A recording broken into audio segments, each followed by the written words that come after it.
다시 한번 해보세요.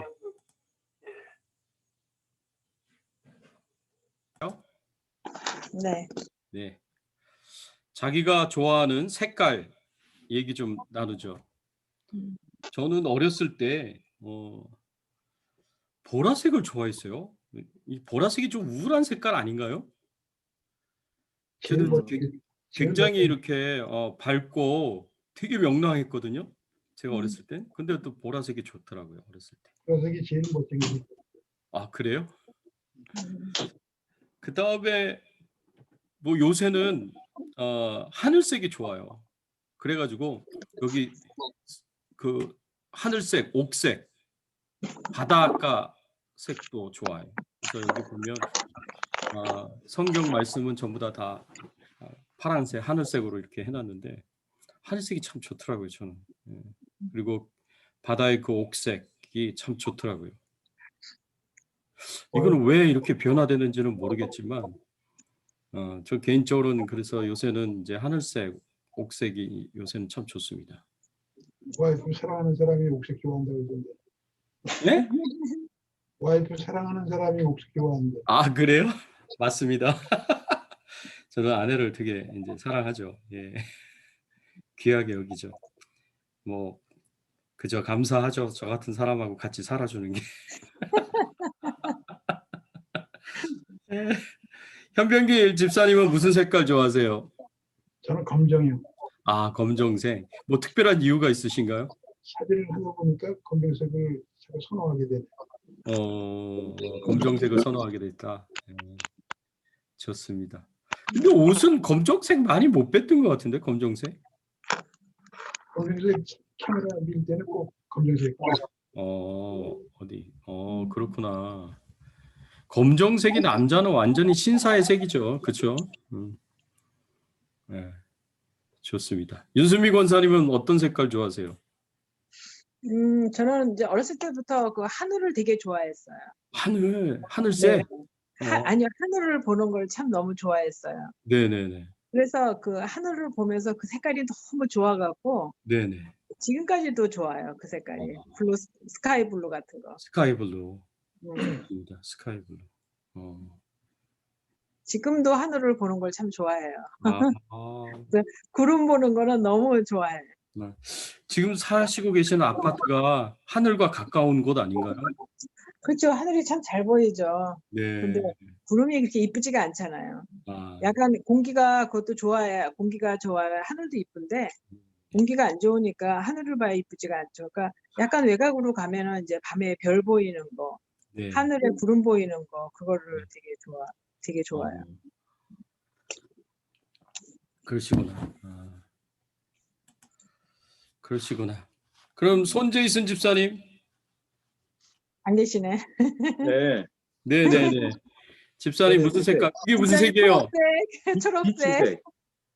예? 아, 비치색. 비치. 아, 비치색. 네.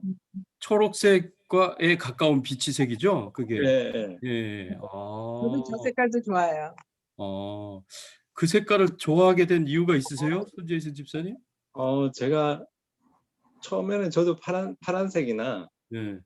남색 이런 색깔을 좋아했는데 음. 제가 미국 올 때 아마 어머니가 해주신 그 옷이 네네. 그 비치색이었거든요. 아, 그러셨구나. 그러고 난 다음에 제 기억 속에 그 비치색이 특별한 기억으로 남아있죠. 아, 그렇군요. 네, 미국 올 때 이 비치색 옷을 입고 왔던 기억이 있어요. 아, 의미가 있네요. 네. 네. 어머니 보고 싶으시겠다. 어제도 전화 드리고 그 카톡 통화도 하고 이제 뭐 자주 통화하니까 괜찮아요. 네, 자주 통화하니까 괜찮으시구나. 그래도 자주 통화해도 참 보는 거하고 또 다르잖아요. 맞아요. 그렇죠. 저는 제가 느끼는 감정이나 어머니가 느끼는 감정이 틀리니까 그거는 진짜 그래요. 참 부러운 게 가족들이 이렇게 근처에서 같이 사는 사람들 그래갖고 자주 이렇게 보는 사람들을 보면 제일 부러워요. 부럽죠. 참 예. 그것도 큰 복이에요, 보면. 예, 그쵸? 맞습니다. 사랑하는 사람들과 옆에서 같이 산다는 거. 네. 따님하고 떨어져서 좀 더 그렇게 느끼시는 거 아닌지 모르겠는데. 정말이에요. 네. 정말 조금이라도 좀 가까운 데 살았으면 얼마나 좋을까. 근데 그러게요. 사실은 저도 이제 미국에 와서 살으니까 네. 엄마들은 역시 그래도 딸이 제일이잖아요. 네, 맞아요. 네, 저도 미국에 와서 이렇게 살으니까 엄마하고 이렇게 떨어져 있을 때 저는 이제 젊으니까 그걸 못 느꼈어요. 근데 지금 가만히 생각을 해보면 우리 엄마도 얼마나 한국에서 우리들이 보고 싶었을까. 맞아. 그때는 몰랐는데 지금 이제 느껴지는 거예요. 네. 이제 우리 딸하고 어머니 떨어지면서 어머니 생존에 계세요? 많이 돌아가셨죠. 아, 돌아가셨구나. 근데 그러니까 결혼해서부터 지금까지 떨어져서 살았으니까 어. 엄마도 얼마나 이렇게 보고 싶고 손주들이 좀 많이들 보고 싶었을 거고 또 주변에 딸들이 막 자라는 것들을 옆에서 보면 그게 얼마나 부러우셨을까 이런 생각이 지금 들어요. 맞아요. 그래서 제가 지금 이제 이렇게 되니까 근데 우리 딸도 아직도 모르죠. 이제 계속 또 이제 늙어야 알겠죠. 엄마가 얼마나 자기네들을 그리워하고 있는지. 네. 제 딸이 한 몇 년 전에 작년인가 재작년인가 재작년이군요. 한국에 나갔는데 오래간만에 나간 거예요. 근데 이제 제 아내하고 저한테 불평을 좀 하더라고요. 아니 어떻게 초등학교 1학년 때 할머니에게서 나를 떼어놓고 너무나 오랫동안 안 보여주다가 다 큰 다음에 이렇게 보여줄 수 있냐고. 할머니 입장, 할아버지 입장 생각하면 엄마 아빠가 잘못한 거라고 그 얘기를 하더라고요. 그래서 야, 그 맞는 말이다. 그 생각이 들었어요. 예. 맞아요. 예. 제가 지금 이제 보니까 그런 생각이 들어요. 그래서 엄마는 얼마나 우리들이 보고 싶었을까. 네, 근데 맞습니다. 그때는 지금은 막 딸이 몇 시간 동영상으로 보내고 이러는데 저희 때는 참 그런 게 없었잖아요. 네, 참 맞습니다. 네, 많이 마음이 아파요. 요새는 참 세월이 좋아져서 네. 그럼에도 아쉬워요. 그럼에도 옆에서 보고 싶어요. 네. 맞습니다. 예. 뭐 시원 집사님 옆에 안 계시죠? 예, 지금 하준이랑 지금 책 읽어주고 있어요. 아, 그렇군요. 네. 네. 오케이. 오하련 전사님. 오늘 구정이라서 안 하는 줄 알았어요. 그래서 제가 우리는 오늘 안 하려고 했는데 우리는 일찍 끝나갖고 들어왔네요, 할 수 없이. 우리는 구정이 없으니까 특별히. 예. 예.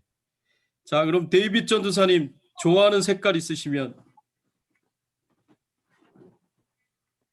저는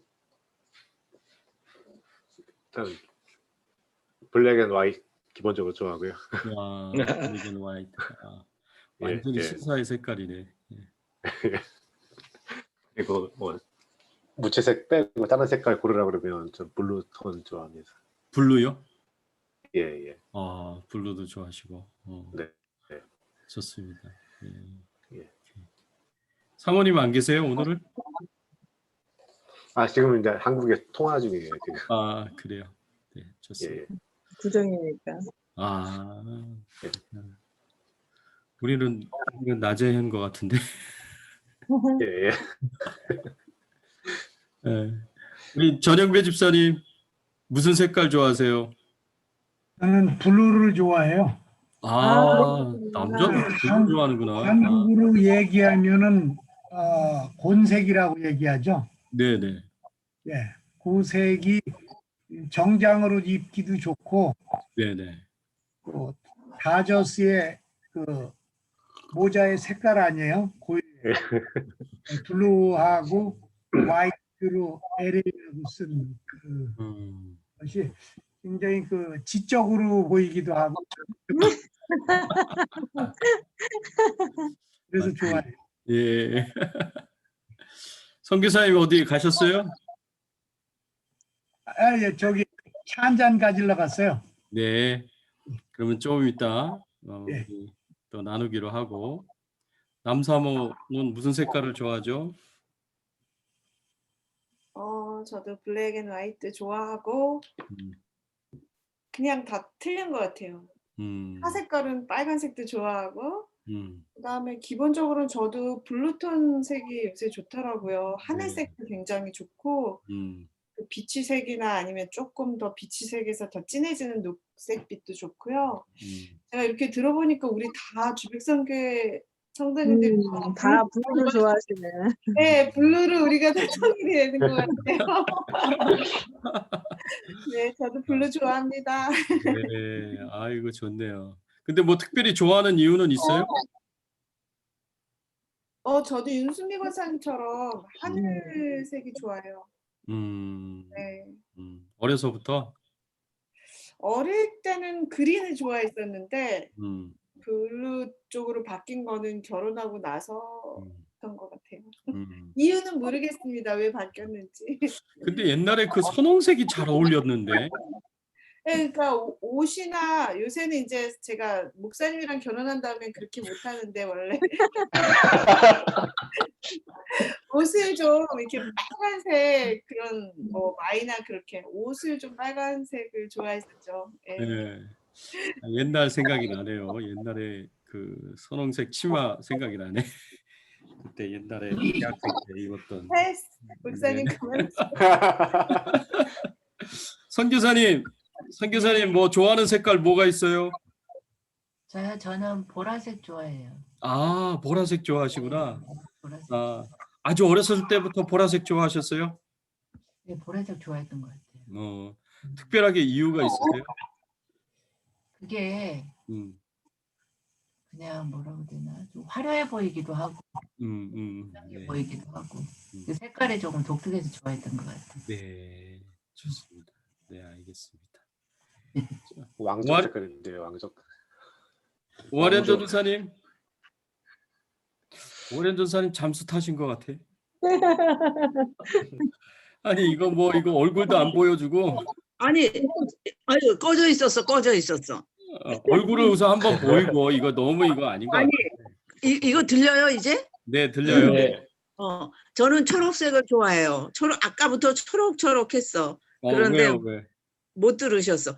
내가 초록을 대학교 다닐 때 우리 올케가 초록색 코트를 입고 이렇게 왔는데 그 초록색이 너무 이쁜 거예요. 그 초록색이. 네. 그래가지고 그 옷감이 이뻤나 봐 아마. 그래서 초록이 이렇게 이쁜 거구나 하고 그때부터 초록이 좋아졌어요. 그래가지고 지금도 초록색을 좋아해요. 그래가지고 그래서 그래요. 초록이 아주 너무 보면은 어떻게 보면 화려하기도 하고 어떻게 보면은 우아하기도 하고 어떻게 보면 소망이 넘치는 것 같기도 하고 아주 여러 가지로 좋아요. 아주. 초록색이 생명의 색이잖아요. 생명의 색. 그래서 그런가? 아주. 그렇군요. 제 아내도 제일 좋아하는 색이 초록색입니다. 아, 그래요? 예. 아니 사모님이 오셔서 직접 얘기하셔야 되는 거 아닌가? 아직 얘기 중인 것 같아요. 김길자 권사님.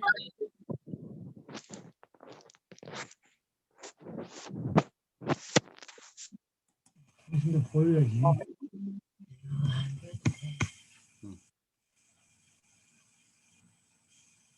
자, 우리 그러면 그냥 듣기만 하시는 걸로 하고 지금 다 얘기 나눴죠? 오케이. 자, 그럼 기도하고 시작하겠습니다. 하나님 아버지 감사합니다. 저희들을 금요 성경 공부 모임으로 함께 모이게 하시고 또 함께 말씀의 은혜를 나누고 또 삶의 은혜를 나눌 수 있는 귀한 은혜와 축복을 주시니 감사를 드립니다. 하나님께서 성령의 강력한 은혜와 또 축복으로 저희들을 진리 가운데로 인도하여 주시고 진리를 알게 하시고 진리를 깨닫게 하시고 진리를 발견하게 하시고 또 진리 가운데 살아갈 수 있도록 이 시간 축복하시고 은혜 베풀어 주시옵소서. 감사드리옵고 예수 그리스도의 이름으로 기도드리옵나이다. 아멘. 아멘. 우리가 생각해 봐야 할 게 누가복음 12장 49절에서 59절까지의 말씀 예, 우리가 먼저 잠시 생각해 보기를 원합니다. 잠시만요.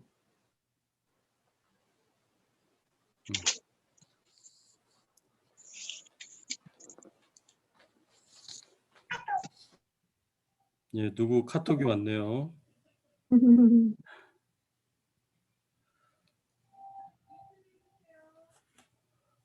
예, 전체를 다 뮤트로 하겠습니다.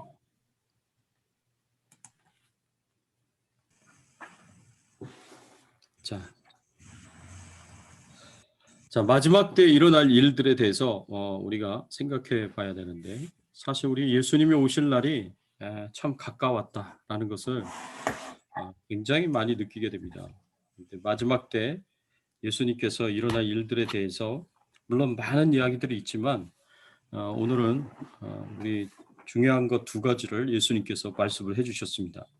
이 마지막 때는 믿는 자와 믿지 않는 자 사이에 전쟁이 있을 것이다 라고 그렇게 말씀을 하셨어요. 그래서 누가복음 12장 49절의 말씀에 보면 내가 세상에 화평을 주려고 온 줄로 아느냐 내가 너희에게 이르노니 아니라 도리어 분쟁하게 하려 함이라.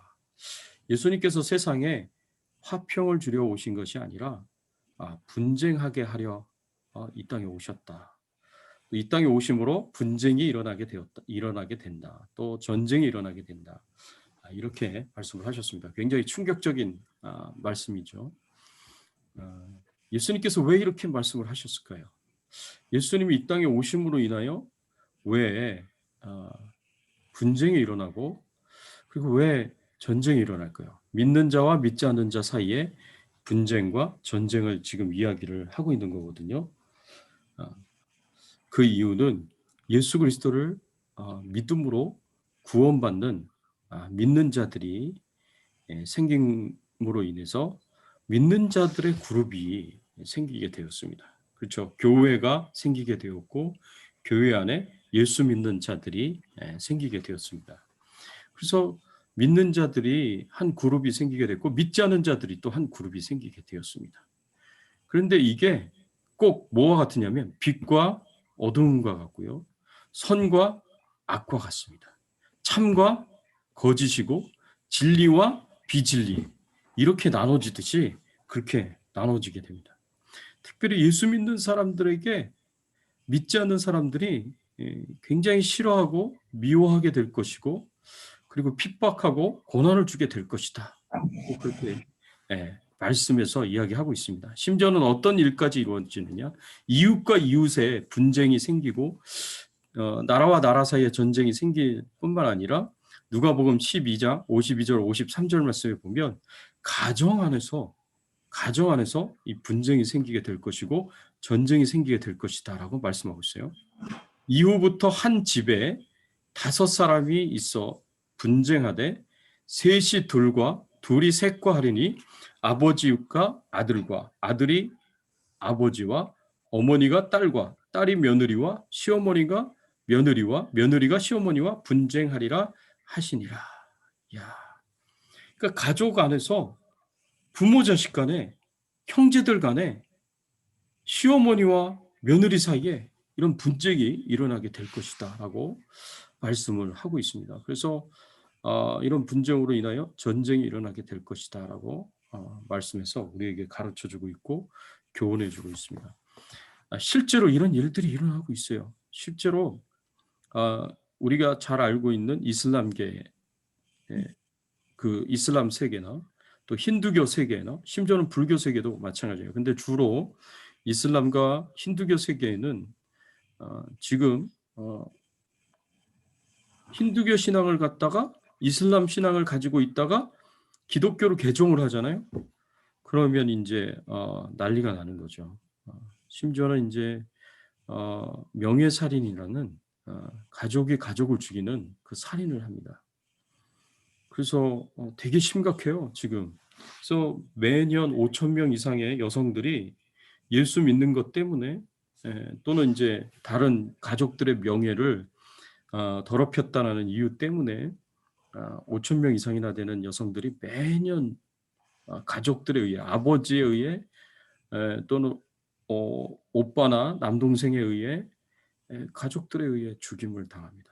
되게 지금 이게 전 세계적으로 일어나고 있는 일들이에요. 그래서 예수 믿는 것에 대해서 사람들이 싫어하고 미워하고 증오합니다. 그런 일들이 이제 비일비재하게 일어나게 될 것이다. 그리고 마지막 때에는 믿는 자들은 믿는 자들끼리 뭉치고 믿지 않은 자들은 믿지 않은 자들까지 뭉치게 돼서 마지막 때는 곡과 마곡의 전쟁, 마지막 요한계시록에서 말씀을 하고 있죠. 그래서 믿지 않은 자들이 믿는 자들을 핍박하고 고난을 주고 죽이려고 하려는 그런 전쟁이 일어나게 됩니다. 그때 예수님께서 하늘에서 이제 강림하셔서 재림하셔서 이제 사탄과 그리고 모든 악한 영들과 적그리스도와 거짓 선지자와 적그리스도와 거짓 선지자들을 따르는 모든 믿지 않는 자들을 심판하게 되신다는 이제 그 내용이 나오게 됩니다. 요한계시록에. 그리고 백보자 심판을 나중에 받게 되죠. 자, 이렇게 믿지 않는 자와 믿는 자 사이에 전쟁이 일어나게 될 것이다라고 이렇게 말씀을 하고 있고요. 그 다음에 마지막 때 믿지 않는 자에게는 하나님의 심판이 있게 될 것이다.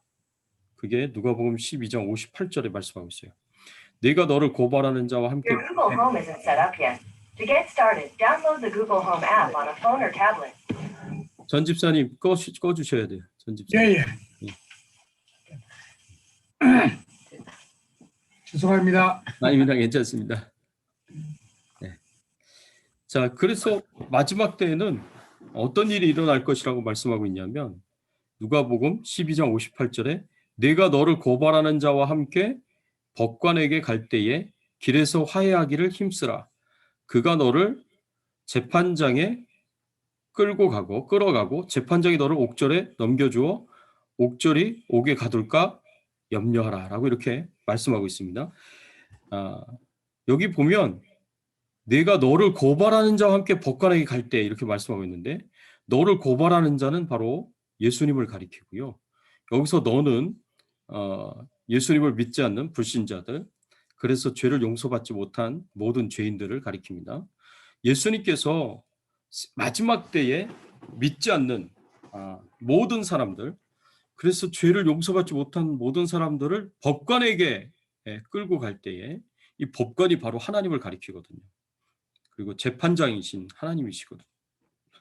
그때 길에서 화해하기를 힘쓰라라고 그렇게 말씀을 해주고 계십니다. 이 말씀이 바로 마지막 때 일어나게 될 백보자 심판에 대해서 이야기를 하고 있는데 세상에 믿지 않는 모든 자들이 하나님의 심판대 앞에 서게 될 것입니다. 예수님께서 그 믿지 않는 자들을 다 끌고 용서받지 못한 죄를 가지고 있는 그 모든 세상의 죄인들을 다 끌고 백보자 심판대 앞으로 나아가게 될 것입니다. 그래서 믿는 자나 사실은 믿지 않는 자나 다 하나님 백보자 심판대 앞에 서게 되죠. 그때 어떤 일이 일어나게 되느냐? 그가 너를 재판장에게 끌어가고 재판장이 너를 옥절에 넘겨주어 옥절이 옥에 가둘까 염려하라. 이 표현은 뭐냐면 하나님께서 마지막 때에 백보자 심판대에서 판결을 내리셔서 믿지 않는 세상 죄인들을 전부 다 지옥 무저갱 속에 불못에 던져버리실 것이다라는 그런 이제 지옥 영원한 지옥에 이제 형벌을 주게 될 것이다라는 그 말씀이 바로 이 말씀이거든요. 이 형벌을 피하려면 이 하나님의 심판을 피하려면 어떻게 해야 되느냐? 길에서 화해하기를 힘써야 돼요. 누구와 화해하기를 힘써야 되느냐? 고발하는 자인 예수님과 화해하기를 힘써야 돼요. 하나님의 재판장 앞에 나아가기 전에 그 예수님과 화해하기를 힘써야 되는데 예수님과 화해한다는 것은 곧 무엇을 의미하느냐? 예수 그리스도를 믿고 그리고 스스로 자신의 죄를 회개하며 용서함을 구하고 그래서 하나님 앞에 구원을 받는 것, 그것이 바로 예수 그리스도와 화해하는 것이다라고 말씀하고 있습니다. 그래서 마지막 때에 일어날 일들, 믿는 자와 믿지 않는 자들 사이에 전쟁이 일어나게 될 것이고 분쟁이 일어나게 될 것이고 그리고 마지막 때에는 모든 죄인들은 전부 다 하나님 백보자 심판대 앞에 서게 될 것이고 결국에는 지옥의 형벌을 받게 될 것이다 라고 여기서 마지막 때 일어날 일들에 대해서 말씀해 주고 있습니다. 이 마지막 때 일어날 일들을 생각하면서 우리가 그러면 예수 믿는 자로서 무엇을 생각해야 되느냐. 고발하는 자인 예수님과 세상의 죄인들이 심판 때 가기 전에 길에서 화해할 수 있도록 우리가 최대한 돕고 섬겨야 된다는 것이 이 말씀을 통해서 우리가 생각해 봐야 할 중요한 주제다라고 생각해 볼 수가 있습니다. 두 번째로 누가복음 13장 1절에서부터 9절까지의 말씀에 보면 은혜의 기간에 해야 할 일을 여기서 이야기를 해주고 있습니다. 예, 우리가 불행한 일들을 겪는 사람들을 보면서 우리가 쉽게 하나님이 치셨다, 하나님께서 심판하셨다라고 이렇게 이야기를 할 수가 있는데 모든 불행한 일들이 전부 다 그 사람의 죄 때문에 온 것은 아닙니다. 의인들도 고난을 당할 수가 있고요. 핍박을 당할 수가 있습니다. 의인들도 세상이 악하기 때문에 세상에 악한 사람들 때문에 이 핍박과 고난을 당할 수가 있는데 그런 경우들을 이제 제외하고 진짜 하나님이 치시는 사람들이 있을 수 있어요. 하나님이 형벌을 주는 사람들이 있을 수 있어요. 그것이 이제 오늘 말씀에서 나오는 갈릴리 사람들이 이제 본디오 빌라도에게 죽임을 당한 그 사건과 그리고 포도원의 망대가 무너져서 18명이 죽은 그 사건을 예수님께서 이야기를 해 주십니다. 그래서 갈릴리 사람들이 본디오 빌라도에게 사실은 반란을 일으켰어요. 반란을 일으킨 것 때문에 성전에서 제사를 드릴 때 로마의 병사들이 이제 성전을 침입해 가지고 그 갈릴리 사람들을 다 죽이고 그 사람들의 피를 그들이 드리는 성전 제사의 제물 위에 뿌리도록 사람의 피를 뿌리도록 그렇게 명령을 내렸습니다. 근데 유대인들 입장에서는 이건 굉장히 충격적인 그런 사건이었어요. 왜냐하면 이방인이 성전을 감히 침입해 가지고 성전의 제사를 이렇게 망가뜨리고 망치고 이게 부정하게 만든 이 사건은요 굉장히 큰 사건입니다. 그래서 이 본디오 빌라도에 대해서 유대인들이 굉장히 큰 적대감을 가지고 있었고요. 그 적대감과 함께 또 유대인들이 가진 생각이 뭐냐면 어떻게 저 이방인들에 의해 비참하게 죽임을 당하고 갈릴리 사람들이 그 피를 제물에 쏟을 정도로 그렇게 정말 비참한 죽음을 당할 수가 있느냐. 저 갈릴리 사람들이 뭔가 죄가 있기 때문에 우리보다 더 큰 죄가 있기 때문에 저런 비참한 죽음을 당한 게 아니냐. 또 망대가 무너져서 18명이나 죽었는데 18명이 죽은 것도 그들이 뭔가 하나님 앞에 큰 죄가 있기 때문에 그런 불의의 사고를 당한 것이고 비참한 죽음을 당한 게 아니냐. 유대인들은 일반적으로 이런 이제 재난에 대해서 전부 다 죄가 있는 것으로 그렇게 판단을 하고요. 그렇게 생각을 하죠. 그렇지만 예수님께서 누가복음 13장 2절과 3절의 말씀에 보면 그들이 뭔가 죄가 더 많기 때문에 죄가 더 크기 때문에 더 죽는 게 아니다. 그런 큰 사고를 당한 게 아니다. 라고 말씀을 하십니다. 2절과 3절에 보면 대답하여 이르시되 너희는 이 갈릴리 사람들이 이같이 해받음으로 다른 모든 갈릴리 사람보다 죄가 더 있는 줄 아느냐? 너희에게 이르노니 아니라 너희도 만일 회개하지 아니하면 다 이와 같이 망하리라. 죄가 더 있는 게 아니라는 거예요. 죄가 더 큰 죄가 있어서 그렇게 비참한 죽음을 당한 게 아니라는 거예요. 회개하지 않으면 누구나 다 이렇게 비참한 죽음을 당할 수 있다라고 예수님께서 말씀을 하시는 겁니다. 그러면서 예수님이 주셨던 비유가 뭐냐면 누가복음 13장 6절과 7절의 비유예요. 포도원에 무화과 나무를 한 사람이 심었는데 열매를 3년 동안 구했지만 열매를 얻을 수가 없었어요. 그래가지고 어찌 땅만 버리겠느냐, 낭비하겠느냐 그러면서 그 포도원의 주인이 찍어버리라고 열매 맺지 못하는 무화과 나무를 찍어버리라고 그렇게 선언을 합니다. 여기서 포도원의 주인은 하나님을 가리키고요. 그 다음에 여기서 포도원 지기는 예수님을 가리키고 무화과 나무는 열매를 맺지 못하는 모든 믿지 않는 자들을 가리킨다라고 우리가 볼 수가 있습니다.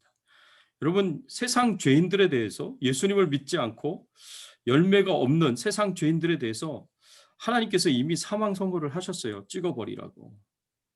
그런데 누가복음 13장 8절 9절 포도원 지기였던 예수님이 포도원 주인인 하나님께 이렇게 간청을 드립니다. 어떻게 간청을 하냐면 대답하여 이르되 주인이여 금년에는 그대로 두소서 두루 파고 거름을 줄이니 이후에 만일 열매를 열면 좋거니와 그렇지 않으면 찍어버리소서. 자, 이 말씀에 보면 예수님께서 뭐라고 말씀하시는 거냐면 1년만 좀 참아달라고. 1년만 참아달라고. 1년 동안 제가 다시 두루 파고 거름을 주고 그래서 다시 열매를 맺도록 노력을 해볼 테니까 1년만 유예 기간을 달라고. 그레이스 피리어드를 달라고 지금 요청을 하는 거예요. 열매를 열면 좋거니와 그렇지 않으면 찍어버리소. 그렇지 않으면 찍어버리겠다. 자, 이 열매가 뭐냐? 이 요한복음 15장에 나오는 포도원의 포도나무의 비유를 통해서 우리가 생각해 보면 예수 믿고 구원받는 겁니다. 예수 믿고 구원받고 그 모든 죄가 다 용서함 받아서 하나님과의 관계와 교제가 회복이 되는 거예요. 그래서 하나님과의 관계와 교제가 더욱 친밀하게 회복이 되는 겁니다. 그래서 가지치기도 해요. 하나님께서. 그래서 가지를 다 쳐서 열매 맺는 나무와 열매 맺지 않는 나무, 열매 맺지 않는 나무는 다 가지를 쳐서 내버립니다. 그리고 열매 맺는 가지에게 모든 수분과 양분이 집중돼서 더 풍성한 열매를 맺도록 그렇게 요한복음 15장에 포도나무 비유에서 그렇게 가르쳐 주시고 말씀해 주시죠. 자, 이런 것들을 생각해 봤을 때 우리가 지금 세상에 있는 모든 사람들에게 이미 사망 선고는 내려졌다라고 우리가 생각해야 됩니다. 백보자 심판 때 사망 선고가 내려지는 게 아니라 사실 이미 이 세상에는 하나님의 사망 선고가 내려졌어요. 모든 사람이 죄를 범하였음에 하나님의 영광에 이르지 못하더니 죄의 싹은 사망이요. 죄의 싹은 사망이라고 이미 하나님으로부터 사망 선고가 내려진 거예요. 그런데 예수님께서 간청을 하셔서 1년만 기다려달라고 1년만 기다려달라고 지금 이렇게 간청을 하셔서 1년의 유예 기간을 예수님이 받으신 거예요. 그 유예 기간 동안에 예수님께서 열심히 두루 파고 거름도 주면서 열매를 맺도록 열심히 노력을 하실 겁니다. 그런데도 열매를 맺지 못하면 찍어버리게 될 것이다 라고 말씀을 하고 있는 거예요. 굉장히 사실은 두려운 말씀입니다. 무서운 말씀입니다. 우리가 유예 기간을 살고 있고요. 그리고 갈릴리 사람들이 성전에서 본디오 빌라도의 그 군사들에 의해 비참한 죽음을 당하고 그 피가 제물 위에 쏟아진 거, 그리고 망대가 넘어져서 18명이 죽은 거 비참한 죽음이죠. 그런데 그들이 그런 비참한 죽음을 당하게 된 이유가 우리보다 더 많은 죄를 졌기 때문이 아니라 우리보다 더 큰 죄를 졌기 때문도 아니고 이 하나님이 주신 이 은혜의 기간, 그레이스 피리어드에 하나님 앞에 회개하고 나와서 열매를 맺지 못했기 때문에 결국엔 하나님의 인내가 끝나고 하나님의 오래 참으심이 끝나서 하나님의 심판이 적용이 된 것이다 라고 예수님께서 지금 말씀을 하시는 거예요. 그래서 누구도 안심하지 말고 주님이 하나님께서 주신 그 1년의 그레이스 피리어드의 유예 기간 동안에 빨리 회개하고 그리고 예수 믿고 구원받고 회개하고 죄 용서함 받고 하나님과의 관계와 교제가 더욱 깊어지고 그리고 그 교제의 열매를 풍성하게 누리는 그런 신앙의 삶을 살아가도록 애를 써야 된다라는 것이 이 말씀에서 우리에게 가르쳐주고 있고 교훈해주고 있는 것입니다. 그래서 이 은혜의 기간도 마지막 때다. 우리가 앞에 있는 그 말씀과 연결해서 생각을 해보면 마지막 때 믿는 자와 믿지 않는 자의 분쟁과 전쟁이 일어날 것이고 마지막 때 백보자 심판 때에 하나님의 심판이 있게 될 것이다. 그 백보자 심판에 하나님의 심판이 뭐예요? 여기서 오늘 13장 1절에서 9절까지의 말씀에 보면 찍어버리라. 열매 맺지 못한 나무를 찍어버리라는 이 하나님의 심판과 연결이 됩니다. 그래서 백보자 심판에 나아가기 전에 고소하는 자인 예수님과 화해를 해야 하듯이 이 13장 1절에서 9절의 그 언어로는 여기서 나온 표현으로는 열매를 맺어야 되는 거예요. 예수 그리스도와 화해하는 건 예수 그리스도와의 믿음과 또 죄 용서함 받고 구원받고 관계와 교제가 회복이 돼서 그래서 열매를 맺는 그런 것과 동일한 개념이다라고 우리가 생각을 할 수가 있어요. 그래서 그 앞에 본문하고 이 본문하고는 이 은혜의 기간, 마지막 때 은혜의 기간, 그리고 마지막 때 하나님의 백보자 심판 이전에 열매를 맺어야 된다라는 것을 여기서 특별히 우리에게 가르쳐주고 있다라고 생각을 해볼 수가 있습니다. 그 다음에 누가복음 13장 10절에서부터 17절까지의 말씀에는 사실은 이제 안식일과 관련된 중요한 또 예수님의 교훈이 여기 나오게 됩니다. 여러분, 꼬부라진 여인은요, 이렇게 꼬부라진 여인이에요. 이렇게 꼬부라진 분들을 여러분들이 보신 적이 있나요? 보신 적이 있으시죠? 이거를 옛날 버전에서는 개역 성경에서는 곱추병이라고 나와 있어요. 곱추병. 그래서 구부러진 여인은 이제 꼬부라진 여인은 이제 곱추병을 가진 분이다라고 그렇게 얘기를 할 수가 있고요. 이분이 이렇게 꼬부라지게 된 데에는 귀신의 역사로 이렇게 되었습니다. 악한 영의 역사로 말미암아 결국에는 심하게 앓게 되었고 이렇게 꼬부라지게 되어서 이런 상태로 제대로 눕지도 못하고 굉장히 오랫동안 고생을 하면서 살았다라는 것을 우리가 생각을 해볼 수가 있습니다. 여러분, 보통 사람이 이렇게 꼬부라진 상태로 얼마나 버틸 수 있겠어요? 여러분, 이 머리로 피가 몰리기 때문에 10분, 15분을 넘기기가 힘듭니다. 보통 사람은 이런 상태로. 그래서 보통 사람은 결국에는 이런 상태를 오래 지속할 수가 없을 정도로 굉장히 고통스러운 상태인데 이분은 18년간 이런 상태로 지냈다라고 말씀에서 나오고 있습니다. 그러니까 18해 동안 이런 상황에서 정말 비참한 상태에서 고통과 고난을 당하고 있고요. 이런 추하게 보이는 일반 사람들에게는 그런 모습을 가진 것도 유대인들의 입장에서는 어떤 생각을 가지냐? 이 사람이 죄가 있기 때문에 누구보다도 큰 죄가 있기 때문에 결국에는 이런 장애를 갖게 됐다, 이런 이제 질병을 갖게 됐다라고 생각을 하는 거죠. 심지어는 이게 귀신의 역사 때문에, 악한 영의 역사 때문에 이렇게 됐기 때문에 귀신 들린 자라고 그렇게 손가락질 당하고 무시를 당하고 결국에는 사람들에게 이제 버림을 받는 거죠. 그런 이제 상태로 오랫동안 사신 거예요. 이런 분이 예수님 앞에 나오는 것이 과연 쉬웠겠는가? 힘든 일이었겠죠. 아마 혼자서 못 나왔을 수도 있습니다. 중풍병자를 친구들이 도왔던 것처럼 가족이나 가까운 사람이 이 사람을 예수님 앞으로 인도를 했을 수도 있어요. 어쨌든 예수님이 나의 유일한 소망이요, 마지막 소망이다라는 그 믿음을 가지고 예수님 앞에 나와서 예수님께 치유를 부탁을 드렸던 거예요. 그랬는데 누가복음 13장 13절 안수하시니 여자가 곧 펴고 하나님께 영광을 돌리는지라. 자신에게 기적의 역사가 일어났어요. 아무도 치료해 줄 수가 없었던 자신의 이 꼬부라진 이 곱추의 병을 예수님께서 치료를 해주시고 한꺼번에 온전히 회복이 되도록 그렇게 역사를 하셨습니다. 그러니까 이 여인이 어떻게 했어요? 여자가 곧 펴고 하나님께 영광을 돌리는지라. 이 하나님이 하신 일이다 라고 생각하고 하나님께 감사드리고 하나님께 영광을 돌렸던 거예요.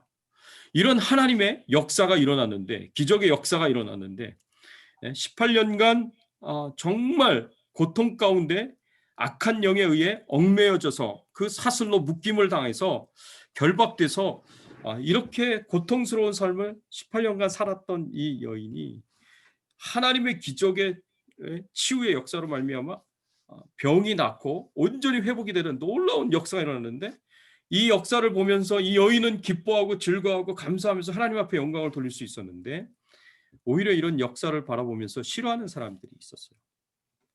누가복음 13장 14절에 보면 그들 중에 한 사람이 바로 회당장이었습니다. 회당장이 왜 싫어했느냐? 안식일에 치유했다고 싫어한 거예요. 누가복음 13장 14절에 보면 회당장이 예수께서 안식일에 병 고치는 것을 분내어 무리에게 이르되 일할 날이 엿새가 있으니 그동안에 와서 고침을 받을 것이요 안식일에는 하지 말 것이니라 하거늘. 안식일에는 하지 말라고. 안식일에 왜 이런 일을 하냐고.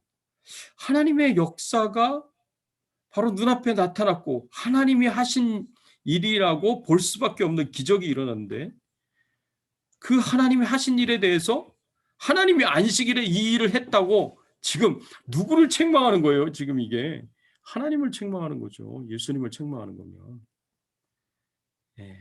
그랬더니 예수님이 여기에 대해서 뭐라고 말씀을 하십니까? 누가복음 13장 15절 16절 주께서 대답하여 이르시되 외식하는 자들아 너희가 각각 안식일에 자기의 소나 나귀를 외양간에 풀어내어 이끌어가서 물을 먹이지 않느냐. 그러면 18해 동안 사탄에게 매임받은 이 아브라함의 딸을 안식일에 이 매임에서 푸는 것이 합당하지 아니하냐. 야, 그러니까 안식일에 병을 치유하지 말라는 것은 율법의 말씀이 아닙니다. 이건 장로들의 유전이에요.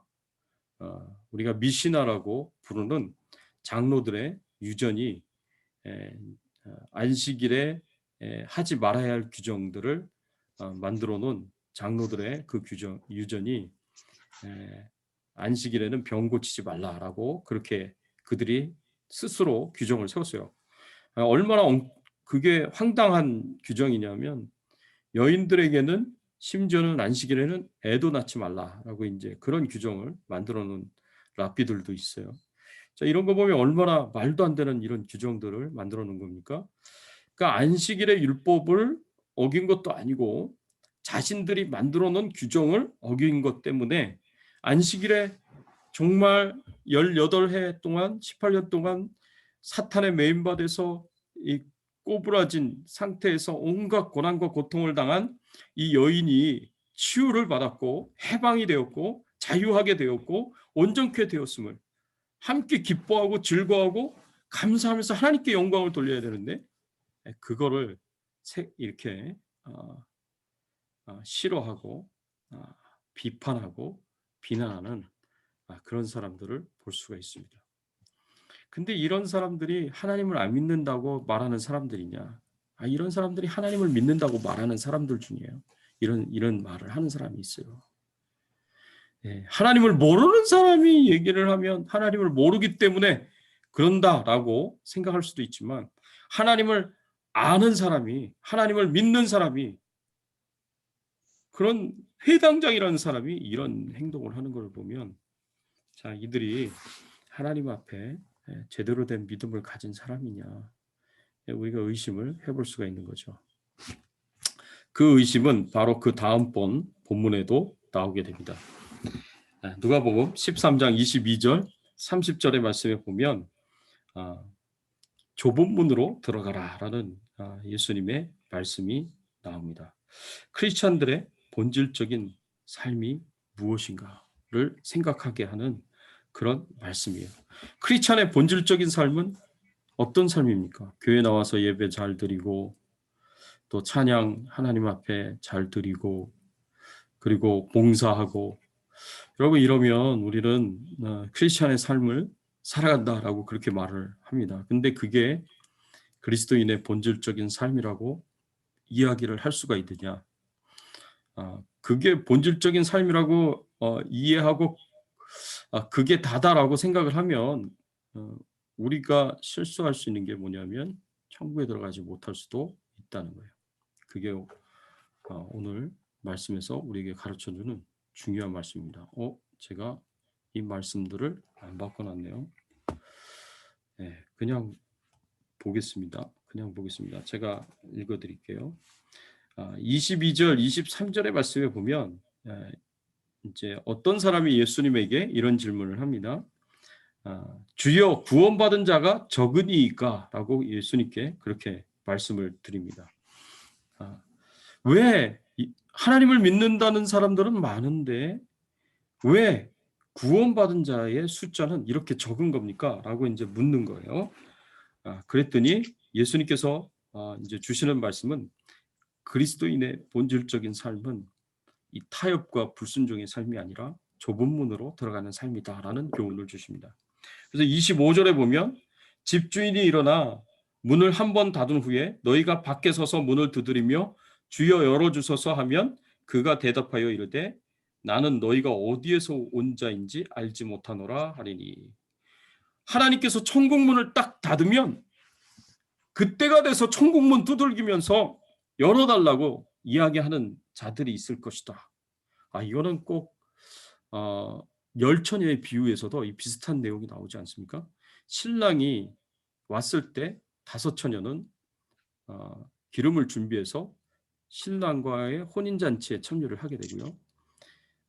기름을 준비하지 못한 처녀들은 기름을 구하러 사방을 돌아다니다가 시간이 다 돼서 늦은 후에 와서 이제 문을 두드리지만 그 문은 열리지 않죠.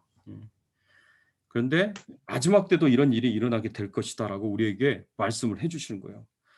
모든 구원받은 자들이 다 천국으로 들어가고 천국문이 닫히고 난 뒤에 천국문을 두들기기 위해서 열어달라고 이야기하는 자들이 있을 것이다 라고 그렇게 얘기를 하는 거예요. 근데 그들이 하는 말들이 뭐냐? 26절을 말씀해 보면 그때 너희가 말하되 우리는 주 앞에서 먹고 마셨으며 주는 또한 우리 길거리에서 가르치셨나이다. 사람들이 우리는 예수님과 함께 떡을 떼면서 음식을 먹고 교제를 나눴던 사람들입니다. 우리는 예수님이 전하신 그 말씀을 들었던 사람들입니다. 우리는 오병이어의 기적을 체험했었던 사람들입니다. 하고 예수님에게 하나님께 부르짖어서 문을 열어달라고 이야기를 하지만 예수님이 이들에게 하시는 말씀은 어떤 말씀이에요?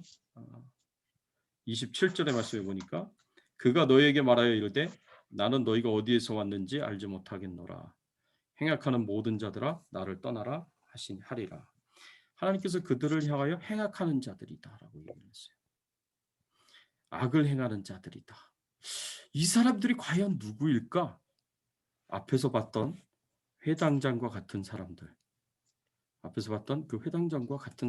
그런 부류의 사람들이 있다라고 우리가 생각해 볼 수가 있는데 이 사람들은 하나님을 믿는다고 하는 사람들이지만 예수님 당시 때에는 상황에 따라서 어떤 때에는 하나님을 믿고 하나님을 따라다니고 하나님이 베푸신 기적도 경험하고 체험하면서 심지어는 예수님이 마지막 한 주간 예루살렘에 입성하였을 때 종려나무 가지를 흔들면서 호산나 호산나 다윗의 이름으로 오시는 이여, 주의 이름으로 오시는 이여 하면서 예수님을 찬양하고 막 환영합니다.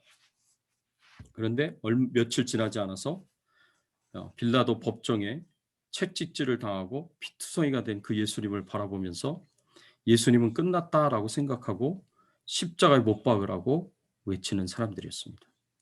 그게 무리들이죠. 예수님에 대해서는 세 종류의 사람들이 있다고 제가 말씀을 드렸습니다.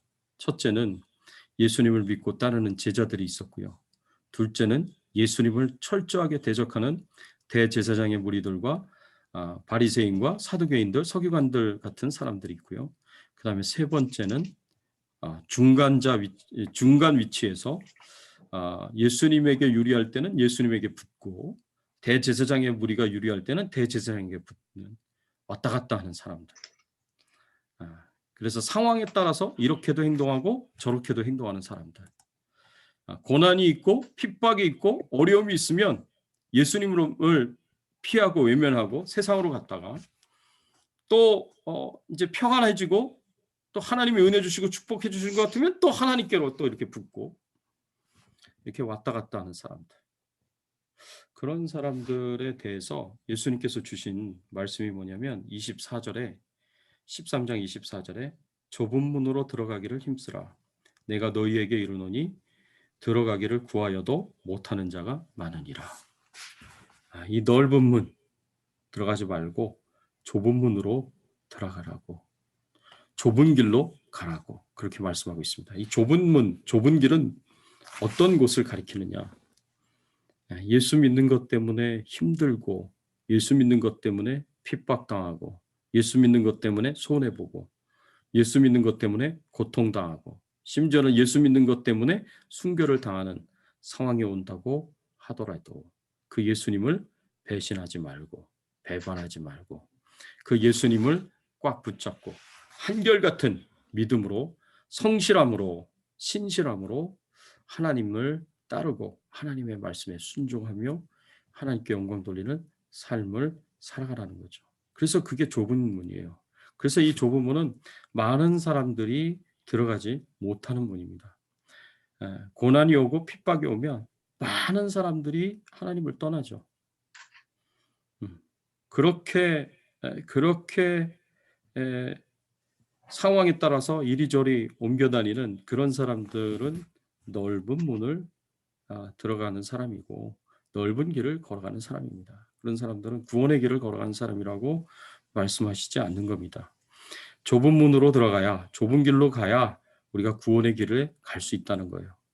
그 말씀은 예수 믿는 자들은 구원받은 자들이라고 우리가 스스로 믿고 확신하면 우리는 마땅히 좁은 문으로 들어가야 되고 좁은 길을 걸어가야 된다라는 것이 이 말씀에서 우리에게 주는 교훈입니다.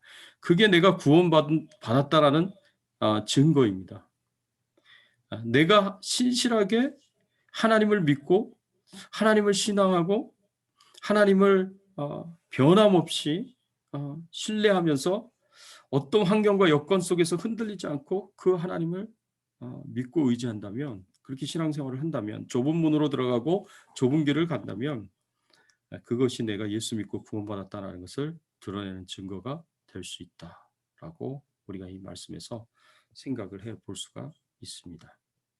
자, 지금까지 우리가 나눴던 말씀들 같이 한번 혹시 궁금하거나 또 하시고 싶은 말씀 있으시면 같이 나누면 좋겠네요. 뭐 궁금하신 거 있으세요? 또 아니면 또 이렇게 코멘트 해주실 거 있으세요?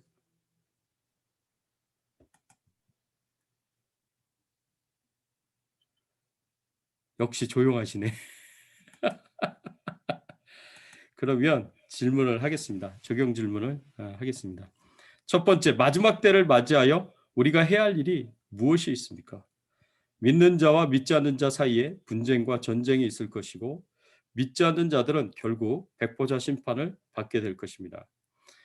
그리고 지금은 은혜의 시기이기에, 그레이스 피리어드기에 열매 맺지 못한 자들은 모두 하나님의 심판을 받아 도끼에 찍히게 될 것입니다. 그래서 우리는 이 은혜의 시기에 어떻게 해야 될 것인가, 어떻게 살아야 될 것인가, 우리가 한번 생각을 해보시고요.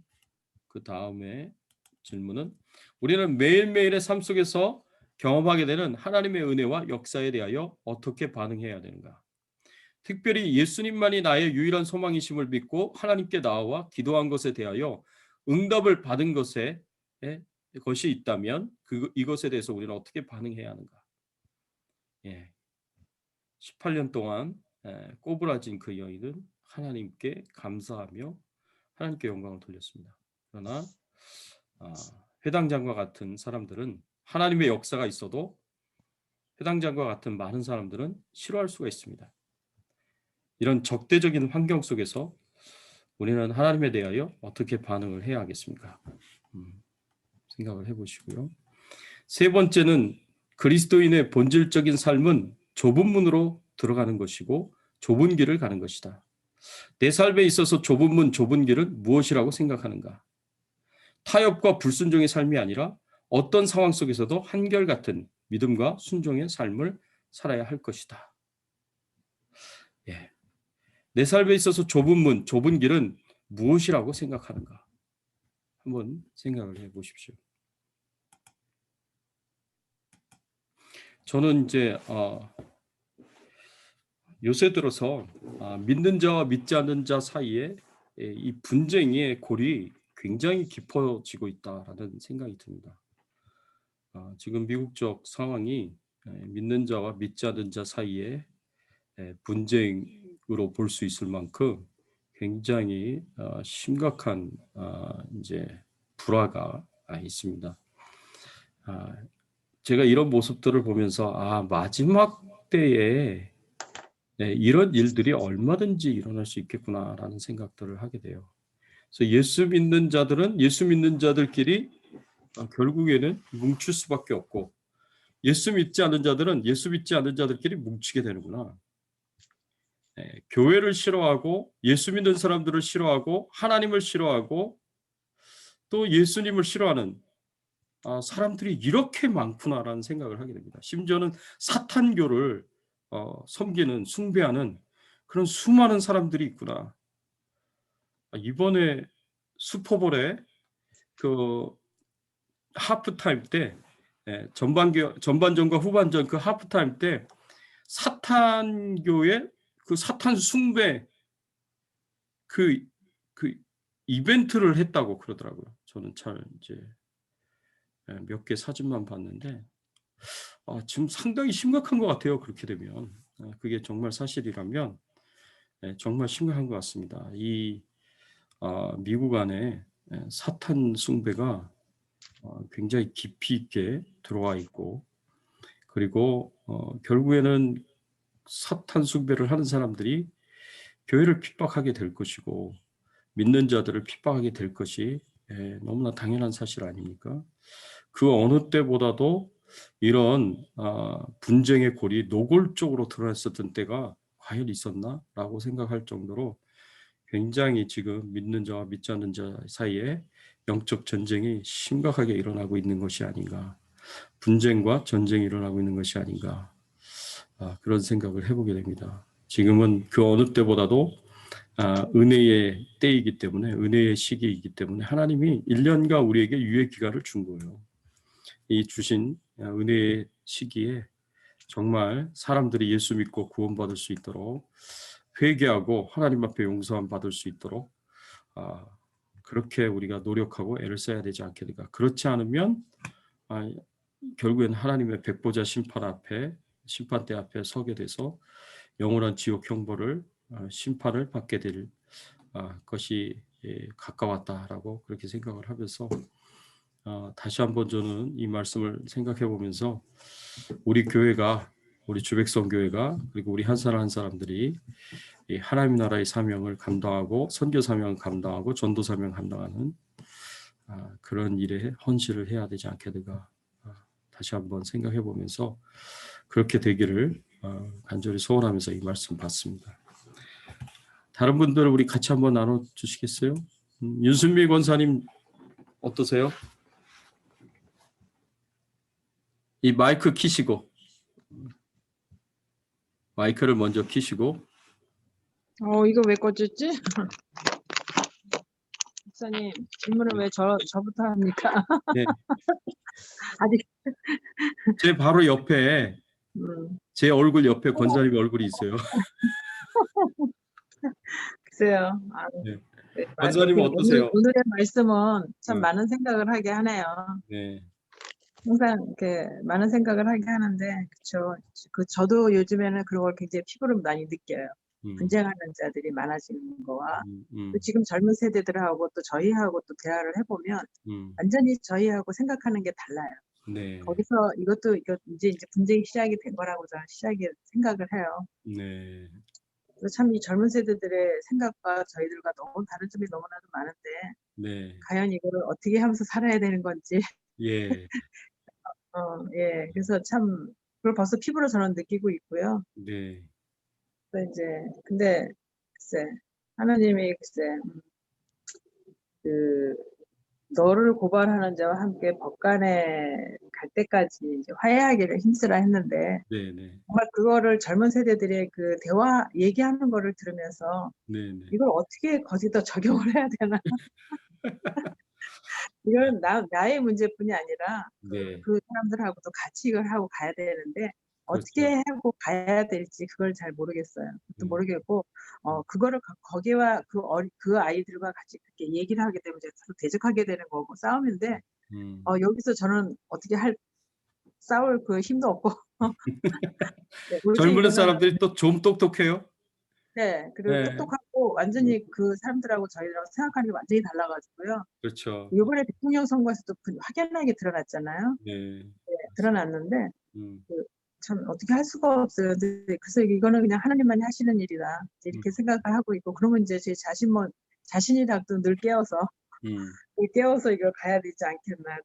또 이제 오늘은 또 말씀이 이제 좋은 문으로 들어가기를 힘쓰라 이렇게 얘기를 하는데 진짜 참 많은 생각을 하게 하네요. 네. 어떻게 해야 저렇게 들어가야 되는 건지. 음. 근데 사실은 마음은 항상 그런데 현실적으로 저희가 참 실행하기는 쉽지가 않잖아요. 그래갖고 참 많이 생각을 하게 하네요, 오늘은요. 네. 저희가 참 요새 생각하는 거는 특별히 이제 우리 후세들 그 세대를 생각하면서 생각하는 거는 이 세상에서 가장 큰 축복이 예수 믿고 구원받고 하나님 주시는 축복을 누리는 게 가장 큰 축복인데, 정말 젊은 사람들이 후대들이 이 중요한 축복들을 너무 쉽게 놓치고 있는 게 아닌가, 그런 생각을 해봅니다. 세상이 너무 좋아 보이는 것들이 많거든요. 특히 우리 젊은 사람들, 특별히 남자들, 물론 요새는 여성들도 그렇지만 게임에 너무 많이 빠져 있어요. 이 게임 때문에 굉장히 많은 시간과 에너지를, 인생을 너무 거기에 쏟아놓고 낭비를 하고 있는 게 아닌가. 그리고 하나님으로부터 멀어지고 신앙의 삶에서부터 멀어지고 교회에서부터 멀어지는 그런 모습들을 보면서 뭐가 중요한지 그거를 좀 알았으면 좋겠다. 정말 예수 믿는 것이 얼마나 중요한 일인지, 그게 얼마나 축복된 일인지. 그래서 저는 그거 놓고 매일 기도합니다. 우리 후손들이 정말 예수 믿는 그 축복이야말로 가장 큰 축복임을 깨닫고 믿음을 회복하고 신앙을 회복하고 교회로 다시 돌아올 수 있도록 해달라고 매일 간절하게 기도하고 있어요. 그거 놓고. 정말 중요한 문제죠. 정말 젊은 사람들하고 대화를 해보면 너무 답답해요. 너무 영들이 다 죽어갖고 그쪽으로는 전혀 생각을 안 하고 사는 사람. 맞아요. 너무 안타깝죠. 그럼 우리 교회 나오는 청년들은 대단한 거예요. 그렇죠. 진짜 우리 청년들 그 앞에서 노래하고 찬양하고 그런 거 보면은 정말 너무나도 고귀한 것 같아요. 너무 이쁘죠. 네, 너무 이쁘고. 감사하죠. 고맙습니다. 손재희선 집사님.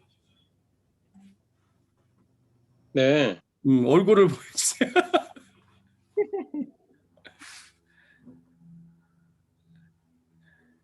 하고 싶은 말씀 없으세요? 저는 이게 1, 2, 3번 다 공통적으로 해당될 것 같기도 하고, 네네. 2번, 3번에 저는 생각하면서 마지막 때 우리가 좁은 문, 좁은 길 얘기를 많이 하지만 뭐랄까 이 분별하는 거에 대해서 조금 어느 게 좁은 문인지, 그러니까 우리 육신의 눈으로는 이게 좁은 문인지 아닌지 모를 거라는 생각이 들어요. 그래서 다들 그렇게 좁은 길이라고 얘기하지만 막상 이게 좁은 문인지 좁은 길인지 분별하는 능력을 잃어버려지는 세대라는 생각이 들어요. 그게 점점 이게 점점 세상적인 가치관을 가지고 또 뭐랄까 좀 자기 중심의 요즘 세대가 그렇잖아요. 그렇죠. 그러니까 그런 가치관이나 그런 의식을 가지고 있다 그러면 성경이 말하는 아까 봤던 그 회당장이 선택한 것처럼 정말 무엇이 더 중요하고 무엇이 더 하나님이 원하시는 건지를 분별하지 못하는 경우가 생기는 거예요. 맞습니다. 많은 지식과 그런 걸 알면서도 결국은 엉뚱한 선택을 하게 되고 엉뚱한 쪽으로 가게 되는 거죠. 맞습니다. 이게 자기는 예, 내가 이게 정확하다, 옳다, 이게 내가 잘하는 거라고 생각을 하지만 결국 예수님의 그 비판을 받게 되잖아요. 맞아요. 맞아요. 이런 현상이 지금 마지막 때에 음, 일어나게 될 거라는 생각이 드는데 음, 그래서 다른 무엇보다도 이 세상의 것과 하나님 것 음, 거기에 대한 분별력이 아주 중요할 거라는 생각이 들어요. 맞습니다. 예. 네, 근데 그걸 분별할 수 있는 능력 그 자체는 어떤 뭐 세상의 지식적인 거라든지 우리가 말하는 어떤 그런 그런 것이 아니라 그러니까 뭐랄까 이제 하나님 마음에 가까이 다가가는 그 노력들 그 마음이 아마 그 믿음을 만든다는 생각이 들어요.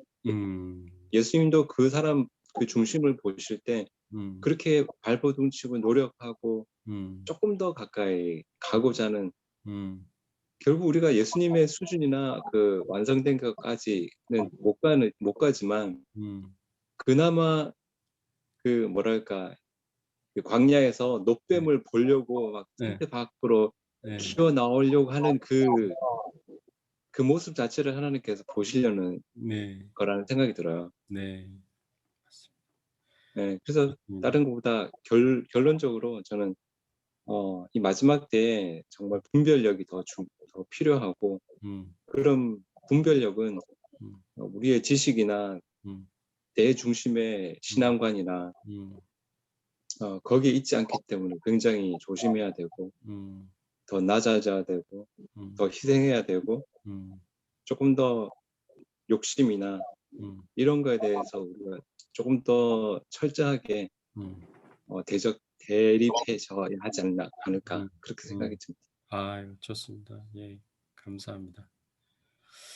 저도 이제 그런 생각들을 좀 계속 하는데 오늘날 많은 크리스찬들이 자신은 믿음이 좋다고 생각을 해요.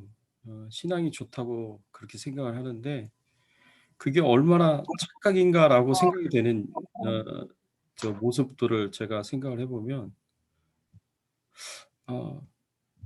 하나님의 뜻이 별로 중요하지 않아요. 하나님이 원하시는 것이 별로 중요하지 않아요. 중요한 건 내가 편안하고 내가 안락한 게 중요해요. 그러니까 어떤 행동의 그 선택의 결정의 중요한 기준이 하나님의 뜻이 뭐냐? 하나님이 뭘 원하시냐? 이게 선택과 결정의 중요한 기준이 아니라 내가 편하냐? 내가 안락하냐? 이게 중요한 선택의 기준이에요. 결정의 기준. 그래서 참 안타깝다. 지금 아직 우리들은 갈 길이 멀구나라는 그런 생각들을 이제 가끔 하게 됩니다. 좀 그런 분별력들이 우리에게 기본적으로 분명하게 필요하지 않은가. 그런 분별력을 가지고 하나님의 뜻을 분별하고 좀 불편하더라도 힘들더라도 우리가 어렵더라도 하나님의 뜻을 추구하는 삶을 살아야 되지 않을까. 마지막 때일수록 그래야 되지 않을까. 그게 이제 좁은 길을 가는 거고 좁은 문에 들어가는 것이 아닐까 생각을 해봅니다. 감사합니다. 나눠주셔서. 우리 전영배 집사님 어떠세요? 소리 좀 마이크 키셔야 돼요. 마이크. 마이크 키셔야 돼요. 네네. 그 옆에 윤선미 관님 있고 그 옆에 강한미 부사가 있으니까 그대로 이렇게 해야죠. 제 눈에는 집사님이 먼저 크게 이렇게 확 보이는데요. 그래요?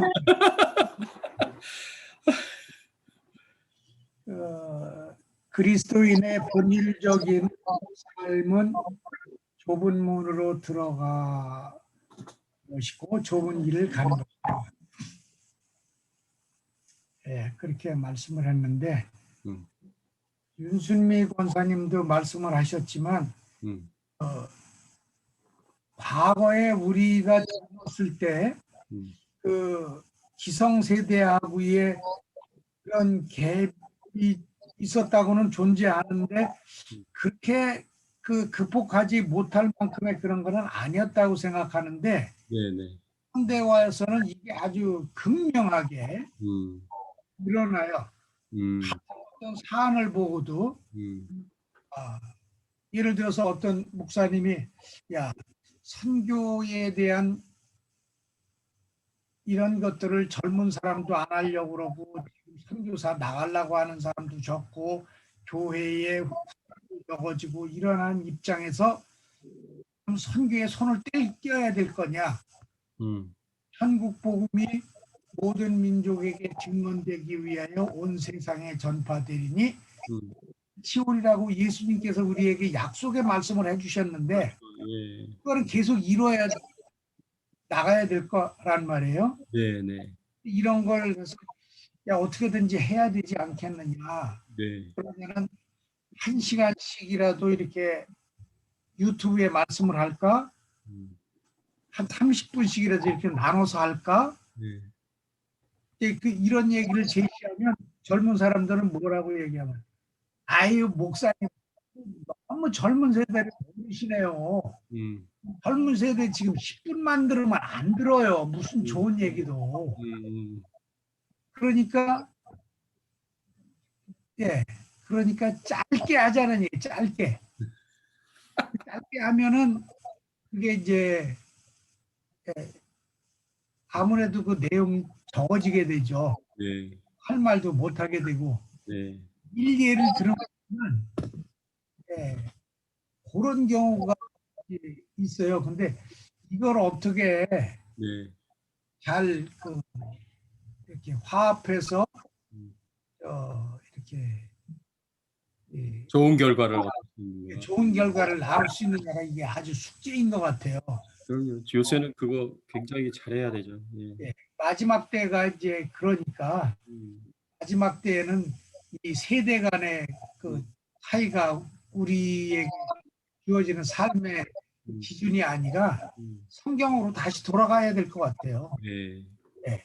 우리의 가치 기준과 이런 건 세대차, 뭐 1.5세, 이민 1세, 뭐 이런 게 아니라 성경으로 다시 돌아가서 좀 이렇게 본질에 충실한 그런 삶으로 우리가 다시 돌아가야 될 것 같은 그런 생각이 들어요. 젊은이 나처럼 이렇게 할 게 아니라. 알겠습니다. 고맙습니다. 나눠주셔서. 너무 길게 해서. 아닙니다. 우리 가은미 선교사님 같이 나눠주실 거 있어요? 저는 일본에 그때 은혜의 기간이라는 목사님께서 보내주신 그 큐티 말씀을 오랫동안 좀 이렇게 묵상했던 것 같아요. 아, 은혜의 기간에 우리가 살고 있구나. 저도 늘 그런 생각을 하거든요. 은혜의 기간이구나. 근데 오늘은 이제 제가 개인적인 일들을 하면서 마음이 좀 느껴진다고 해야 되나? 조금 앞으로 나와서 얘기해 주세요. 오늘은 조금 이렇게 마음이 굉장히 좀 다급해지는 느낌이 조금 있었어요. 그러셨구나. 왜냐하면 이게 다른 것 때문에 그런 게 아니라 정말 이제 마지막 때라는 게 많이 느껴질 정도. 하나님 이거를 어떻게 내가 은혜의 기간을 어떻게 잘 이렇게 살아가야 되는가? 그러니까 예수 그리스도가 오실 길들이 이제 눈에 확연하게 드러나는 이 상황 가운데 내가 어떻게 이렇게 하나님 이렇게 진짜 맞습니까? 막 이런 그러니까 내가 어떤 액션을 취해야 한다는 것은 아닌데 마음들이 오늘 좀 오후에 이렇게 좀 많이 이렇게 그래서 참 은혜의 시기를 우리가 살아간다는 거 그러면서 이제 이 시기를 내가 어떻게 하나님 앞에 회개하면서 관계들을 가질 그런 생각을 목사님 묵상하면서 많이 들었던 게 뭐냐면 하나님 제가 그러니까 마태복음의 산상수훈의 말씀들을 좀 기억나게 하시더라고요. 그래서 내 마음의 동기가 무엇인지 네. 어떤 일을 하든지 간에 내 안에 어떤 동기를 가지고 일들을 하고 있는지 네. 굉장히 많이 이렇게 조금 돌아봤어요. 그래서 그러셨구나. 편한 동기든 그러니까 내가 편안함, 꿀을 찾는 그런 그 삶을 사는 것이 아니라 정말 내 마음의 동기가 예수 그리스도 때문에 생을 살아가고 있는지, 예수 그리스도가 생명이고 그분이 길이고 진리인 것들을 내 삶 가운데 그렇게 살아내고 있는지를 많이 이렇게 보게 돼요. 그래서 그러니까 이렇게 지나다니면서 이렇게 교회를 가거나 어디를 갈 때마다 많이 보잖아요, 목사님. 네. 저들과 내가 다른 게 전혀 없는데 나는 다만 예수 그리스도의 은혜가 내 안에 임해서 네. 구원받은 자임에도 불구하고 은혜 정말 잘 살고 있는지 좀 마음의 동기를 좀 살피는 한 주였었던. 네. 감사합니다, 목사님. 네, 고맙습니다. 아, 우리 선교사님 그 은혜의 시기가 은혜의 때가 좀 현실감 있게 확 더 이렇게 느껴지셨던 것 같아요. 네. 감사합니다. 말씀을 그렇게 생생하게 받아주시니까 참 좋은 것 같습니다. 네. 자, 오하련 전도사님. 네, 네. 들리세요? 네, 잘 들려요. 네.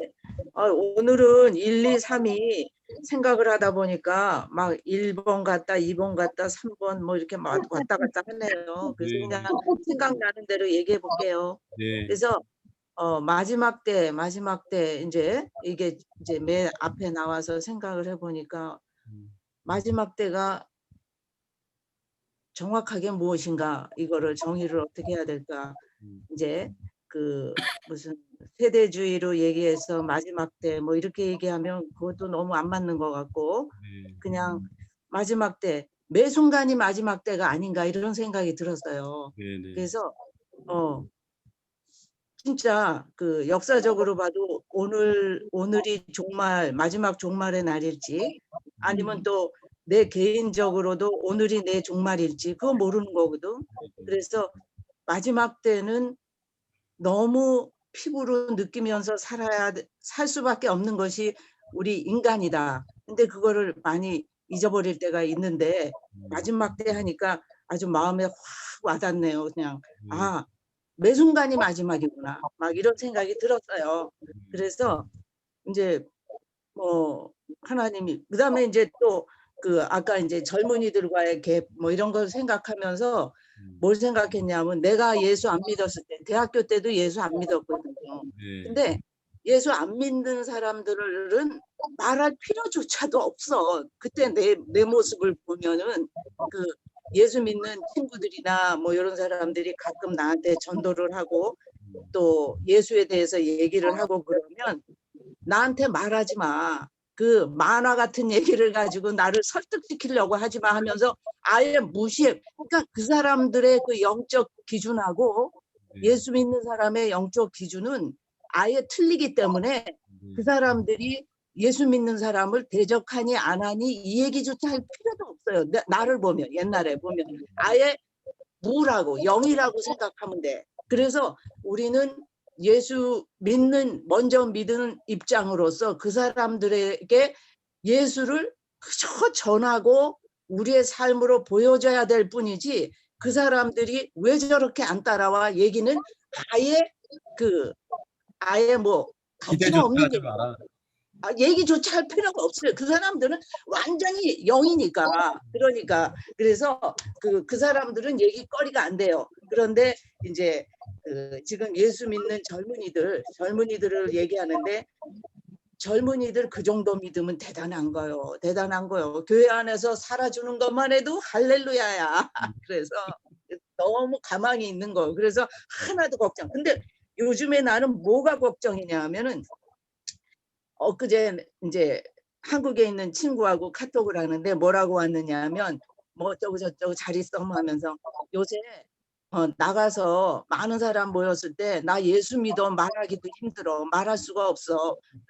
하도 그 코로나 그 대응하는 그 방역 거기에 그 이상한 그 그러니까 기독교 정통 교단에서도 아주 이단이나 이상한 집단으로 얘기했던 BTJ 뭐 이런 인터코 또 뭐 신천지는 말할 것도 없고 엊그제는 또 영생교까지 그러니까 세상 사람들은 이게 기독교인지 뭔지 구별을 못해요. 못하는데 그 사람들이 너무나 많은 그 방역의 아주 악한 것을 방역을 못하게 만들었기 때문에 일반 사람들이 기독교인들 완전히 그냥 뭐 손을 저을 정도로. 그래서 내가 그랬어. 야, 거기 한국 가서 기독교인이라 그러면 얻어맞겠네. 그랬더니 그럴지도 몰라.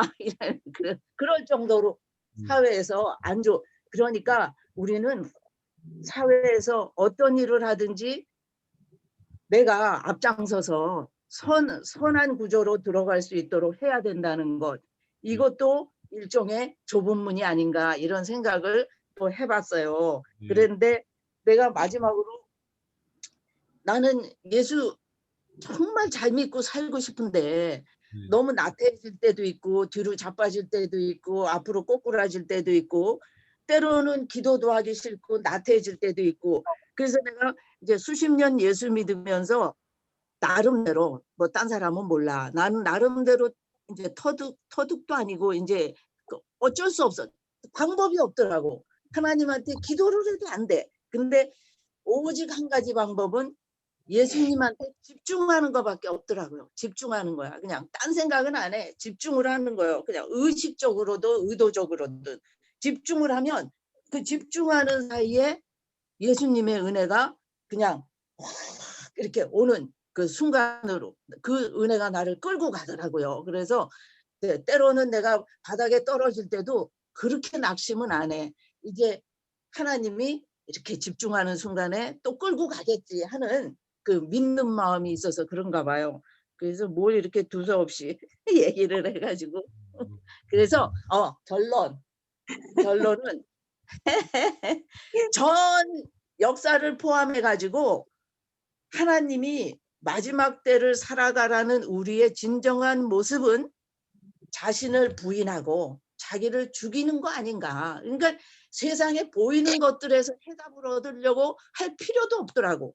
본인이 죽고 본인이 죽으면 부인되면 그게 기독교인들의 해답이 아닌가 이렇게 생각을 했어요. 그래서 너도 나도 다 죽고 다 부인이 되면 이 예수 그리스도의 영향력은 진짜 전 세계 60억, 70억 인구 그대로 들어갈 수가 있는데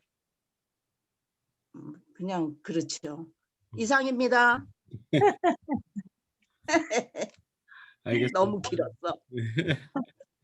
고맙습니다. 네. 현병길 집사님.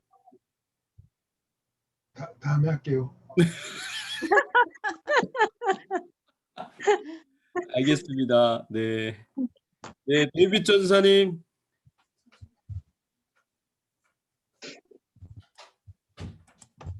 예, 지금 뭐 생각하고 있었던 비슷한 내용들을 지금 오전 선생님께서 거의 다 말씀해 주셔가지고 뭐 거의 오전 선생님 말씀에 저는 완전 공감을 하고요. 어떤 부분이 공감이? 그냥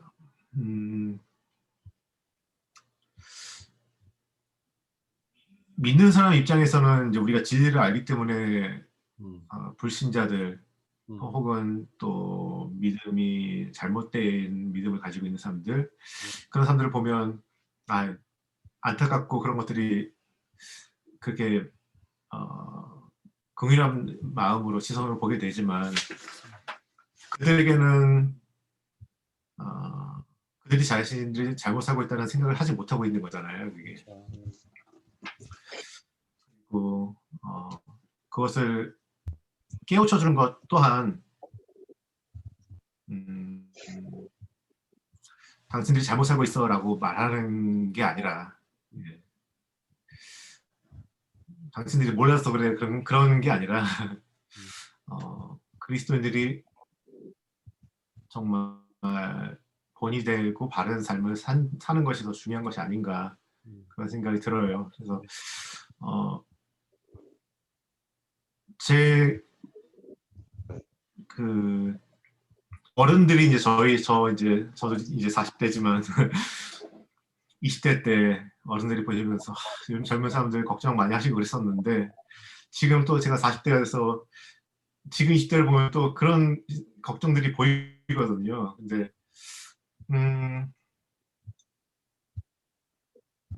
세대 간의 문제를 넘어서 그리스도인들이 얼마나 본이 되는 삶을 살았는가 하면 그 영향으로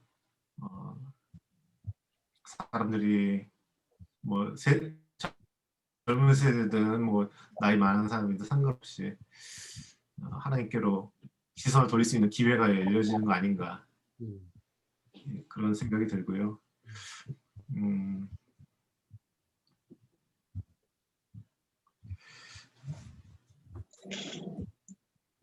오늘 이제 말씀 보다가 이제 12장 21절에서 자기를 위하여 재물을 쌓아두고 하나님께 대하여 부유하지 못한 자가 뭐 이와 같으니라라고 되어 있는데, 예, 뭐 꼭 재물만의 얘기가 아니라 하나님에 대하여 부유하지 못한 자, 거꾸로 또 하나님에 대해서 부유한 자, 이 단어, 이 글귀가 좀 마음에 이렇게 새겨지는 것 같아요. 그래서 하나님께서 오늘 밤의 내용을 도로 찾으리니 그러면 내 준비한 것이 누구의 것이 될 것이냐라고 말씀하시면서 하나님에 대하여 부유한 자인가라는 질문을 하신 것 같아요. 예수님께서. 어떤 나가서 전도를 많이 하고 뭐 그런 것도 중요하겠지만 내가 하나님 앞에서 하나님께서 가치 있게 여기시는 것들을 얼마나 삶에서 추구하고 또 그렇게 살아내고 있는가, 또 그런 것들을 생각해 보게 되는 것 같습니다. 네, 감사합니다. 네. 고맙습니다. 승원 사모님. 네, 일단 늦어서 죄송하고요. 저 들었습니다. 저는 3번 나누고 싶은데요. 좁은 문과 좁은 길에 대해서 잠깐 다 말씀해 주신 것처럼 저도 같은 의견인데 조금 더 붙인다면 제가 생각하는 좁은 문과 좁은 길은 겸손한 태도라고 생각을 해요. 세상에서는 제가 이제 입시하는 아이들하고 계속 이제 오래 있었기 때문에 한국에서 이제 세상에서 말하는 것들은 큰 문으로 가라, 큰 길로 가라, 그래야 크게 된다, 이렇게 얘기를 하는데 성경에서는 또 아이러니하게 좁은 문으로 가고 좁은 길로 가라고 말씀을 하세요. 근데 이제 항상 예수님의 그런 하나님의 뜻을 택하는 게 세상에서 봤을 때는 좁은 문과 길이 아닌가라는 생각이 들어요. 그래서 세상에서는 인기 있고 혹은 인기 많은 사람들하고 더불어 같이 하기를 원하잖아요. 근데 예수님은 늘 인기 없고 사람들로부터 외면받고 소외받고 그런 사람들을 일부러 찾아가서 이렇게 사랑을 베푸시고 그것들로 인하여서 한 사람의 인생을 다시 또 그 하나님 앞으로 오게끔 그렇게 인도해 주시는 걸 보면서 이렇게 겸손하게 살아가는 것 자체가 그리고 그 하나님의 것을 취할 때, 그러니까 세상 기준으로는 항상 뭐 직장에서도 미치기 싫고 이렇게 손해 보기 싫고 뭐 이런 마음들이 똑같이 있는 것 같아요. 근데 그 중에서도 그냥 내가 조금 더 나누고 내가 조금 더 일찍 가고 뭐 그런 것들도 필요하다는 생각이 들어요. 그래서 그런 것들이 아마 직장에서는 본이 되지 않을까라는 생각도 들고, 그게 직장뿐 아니라 가정에서도 물론 제일 중요한 건 이제 가정인 것 같은데요. 가정에서도 뭐 이렇게 어떤 부부관계나 혹은 뭐 가족 간에 좁은 문이나 길을 선택해야 되는 순간들이 항상 있는 것 같아요. 그때 어떤 선택을 하는지 그거에 따라서 이제 여러 가지 이제 상황들이 생기게 되는데 항상 그 중심에 예수님이 어떻게 하셨는지 그리고 그것들을 내 삶으로 적용할 때 어떻게 하면 내가 겸손하게 좀 더 아까 선교사님이랑 전도사님 말씀하셨던 것처럼 이렇게 겸손하게 내가 낮아지면서 그게 내가 스스로 낮아진다고 낮아지는 게 아니라 이렇게 보여지는 거라서 주변에 있는 사람들이 알게 되는 것 같아요. 그래서 좀 더 이렇게 좀 유하고 겸손한 사람이 돼야 되겠고 돌보지 못하는 관심 영역에 있는 그런 사람들한테도 좀 더 이렇게 시선을 돌려야 되겠다라는 생각을 해봤습니다. 네, 아이고 고맙습니다. 감사합니다. 우리 승원 사모님이 한국에서 선생님이 하셨어요. 그래서 아까 학생들 가르치신 얘기 잠깐 하셨어요. 어떤 선생님 하셨어요? 무슨 선생님? 저 사회 가르쳤어요. 그러셨구나. 사회 전공이시구나. 네. 감사합니다. 나눠주셔서 고맙습니다. 네. 우리 김길자 권사님 들리시죠? 네. 네, 권사님 뭐 나누고 싶은 얘기 없으세요? 아니 없어요. 제 얼굴 나오는 거하고 말하는 거 부끄러워서 안 하려고 그러는데 어떻게 또 들으셨네? 네. 아이고. 좋습니다. 다음에 기회 될 때 하세요. 괜찮아요. 편안하게. 네. 네, 고맙습니다. 네. 권사님 재미있으시네. 반가워요. 네, 고맙습니다. 권사님 네. 한 가지만 얘기하고 그만 저기 권사님 네. 그 좋아하는 색깔이 무슨 색깔이세요? 노란 색깔이요. 아, 노란색 좋아하시는구나. 네. 노란색 좋아하시는 특별한 이유가 있으신가요? 아니요, 그냥 항상 그 노란 게 밝고 또 그냥 특별한 이유는 없고요. 그냥 노란 색깔이 좋아요. 좋습니다. 네네. 네. 죄송해요. 아닙니다. 네. 승원 사모님은 무슨 색깔 좋아하세요? 저는 녹색 계열의 색, 청록색을 제일 좋아하고요. 그러니까 녹색 계열이면 그냥 무조건 다 오케이. 예. 그래서 우리 전도사님이 막 녹색 옷을 입으셨구나. 이 옷 입었을 때 너무 예쁘다고 계속 얘기해서 안 벗어요. 네. 좋습니다. 네. 우리 승원 사모님은 녹색 좋아하시고 녹색 계열, 그다음에 우리 김길자 권사님은 노란색 좋아하시고 아주 좋네요. 네. 현선 사모는 어때요? 같이 나누시죠.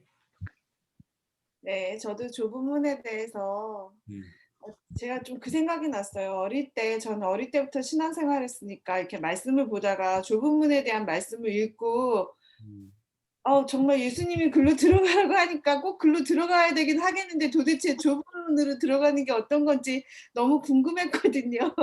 그때 이게 뭐지? 어떻게 해야 되지? 나 이리로 가야 되는데 이제 그 생각만 했었는데 수십 년이 이렇게 지나가지고 제가 이제 좀 아는 것 같네요. 오늘도 많이 배웠고 한 분 한 분 말씀을 통해서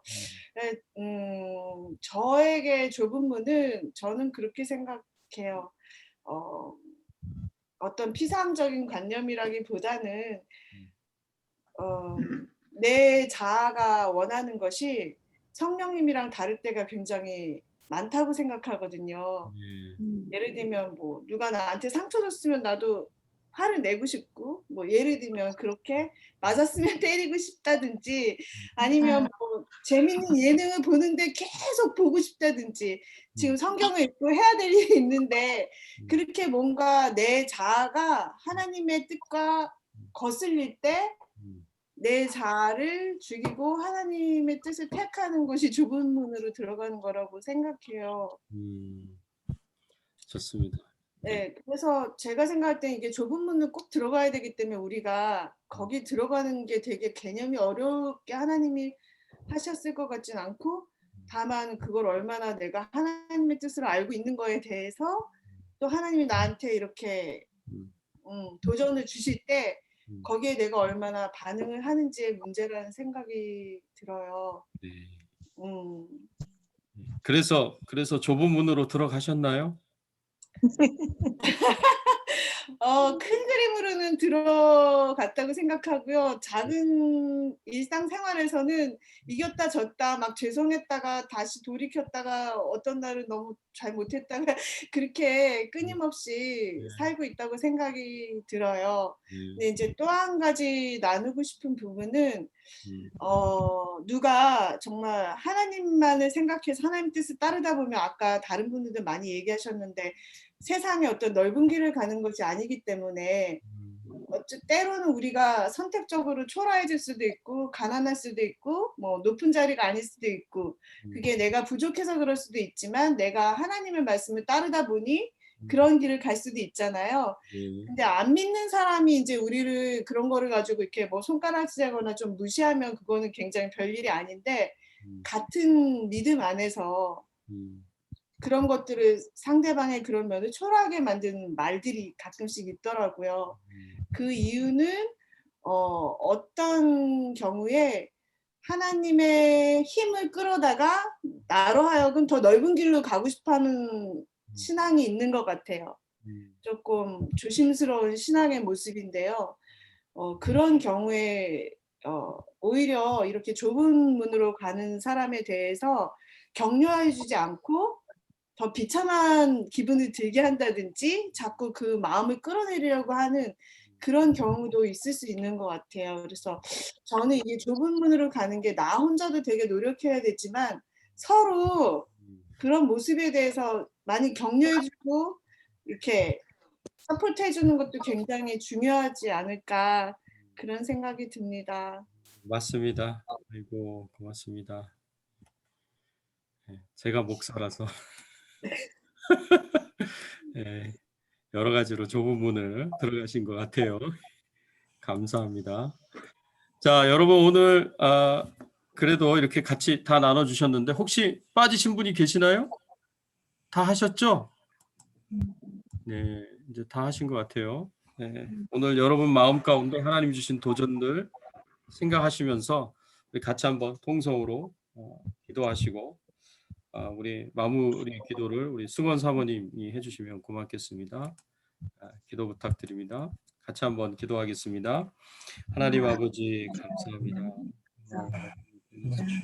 하나님 저희들에게 도전을 주시고 우리가 들어가야 될 것이 좁은 문입니다. 아버지 하나님 우리가 좁은 문으로 들어가서 좁은 길을 가야 되는 자들이 정말 마지막 때가 될수록 더욱더 핍박은 심해지고 고난과 고통은 더 심해지고 아버지 하나님 정말 피와 모욕도 더 심해지는 상황인데 이럴 때일수록 하나님 우리 믿음이 흔들리지 않고 한결같이 변함없이 성실하게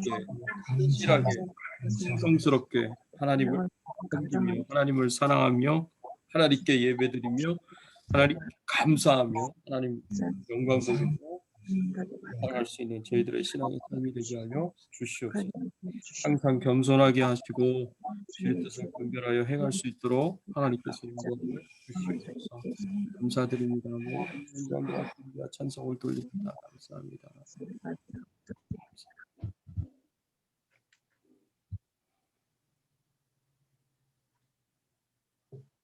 사랑하는 하나님 감사합니다.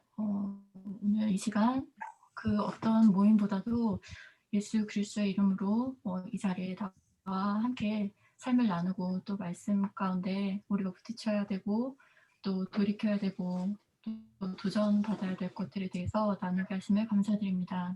네.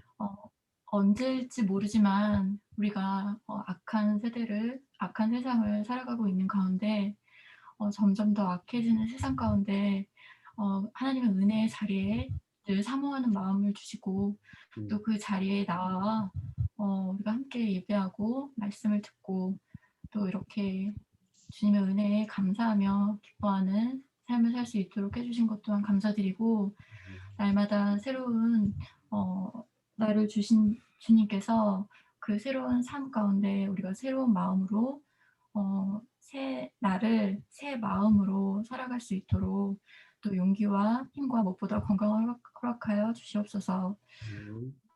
좁은 문과 좁은 길로 살아가기가 너무 어려운 세상입니다. 하지만 주님께서 늘 때마다 우리 심령을 붙들어주고 우리 마음을 지켜주시고 또한 더불어 함께할 수 있는 사람들도 만나게 해주셔서 우리가 주님의 것을 택할 수 있는 용기와 그것을 택함으로써 함께하는 사람들도 더불어 주님과 더불어 부유한 삶을 살 수 있도록 인도하여 주시옵소서. 샬롬의 주인이신 주님께서 남은 한 주간도 우리의 삶을 평강의 그런 삶으로 인도해 주시고 또 인생을 살아가시는 주님께서 우리 각자의 모든 기도와 또 모든 그 마음에 여러 가지 구하고자 하는 것들, 하나님과 이야기하고 싶은 것들이 많습니다. 주님께서 한 사람 한 사람 다 찾아와 주셔서 위로해 주시고 만져주시고 그 삶 가운데 하나님의 기쁨으로 더욱더 충만해져서 그 사랑이 넘치며 그 사랑으로 말미암아 더 강하고 또 담대하고 또 기뻐함으로 감사하며 살아갈 수 있도록 인도해 주시옵소서. 주일까지 우리 주백성 교회 모든 식구들 한 사람 한 사람을 지켜주시고 또 말씀 전하시는 목사님께도 동일한 은혜와 또 힘을 더하여 주셔서 우리가 그 말씀을 먹고 들으면서 우리의 삶이 듣고 그치는 것이 아니라 삶이 변화하고 그것을 나누며 더욱 우리가 도전받으며 성장하는 그런 우리 성도들이 될 수 있도록 인도하여 주시옵소서. 이 시간도 주님께서 함께 해주시면 감사드리며 남은 밤도 평안하게 또 좋은 꿈 꾸고 잘 수 있도록 인도하여 주시옵소서. 모든 걸 주님께 맡기오며 살아계신 우리 주 예수 그리스도의 이름으로 기도드립니다. 아멘. 네. 고맙습니다. 감사합니다. 감사합니다. 평안한 밤 되세요. 네. 바이. 바이.